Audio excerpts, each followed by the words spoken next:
Assalamualaikum warahmatullahi wabarakatuh. Halo adik-adik, apa kabar? Semoga adik-adik dalam keadaan sehat selalu ya. Nah, adik-adik, di sini Ibu Mila akan menjelaskan materi tentang aliran listrik atau distributor listrik. Adik-adik pernah memikirkan nggak bagaimana aliran listrik dapat tersampai ke rumah kalian? Gimana ya? Nah, listrik memiliki peran penting di era globalisasi. Tidak dapat dipungkiri bahwa globalisasi terjadi karena perkembangan teknologi di berbagai bidang yang didukung oleh peran listrik sebagai sumber energi yang ada di dalamnya. Listrik dapat dihasilkan dengan memanfaatkan sumber energi yang tersedia di alam, seperti aliran sungai atau PLTA, panas bumi atau PLTU. Nah, teman-teman, bagaimana sih aliran listrik bisa sampai ke rumah kalian? Yuk disimak penjelasannya berikut ini. Dengan cara yang pertama, transmisi listrik. Transmisi listrik adalah tahap awal menyalurkan listrik agar bisa dinikmati oleh pelanggan. Transmisi ini menyalurkan listrik dari pembangkit hingga ke gardu.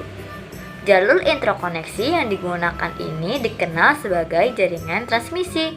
Sementara itu, pengaliran listrik antara gardu listrik dan pelanggan biasanya disebut sebagai distribusi listrik.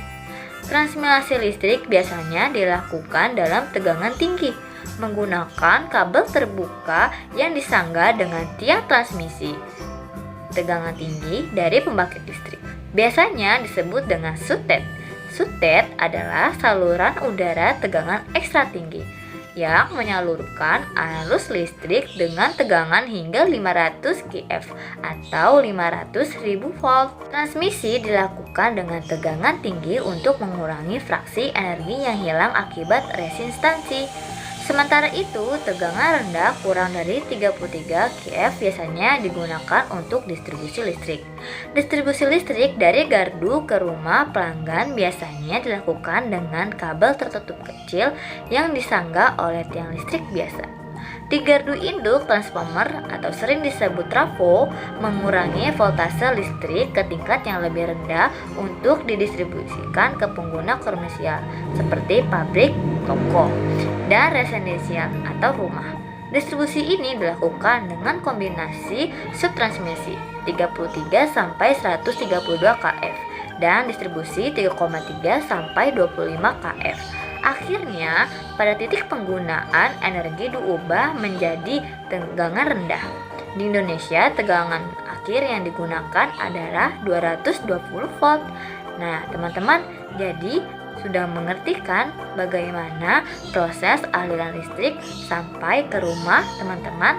Sekian dulu ya video pembelajaran dari Ibu Mila. Ditunggu pembelajaran selanjutnya. Wassalamualaikum warahmatullahi wabarakatuh. Dadah.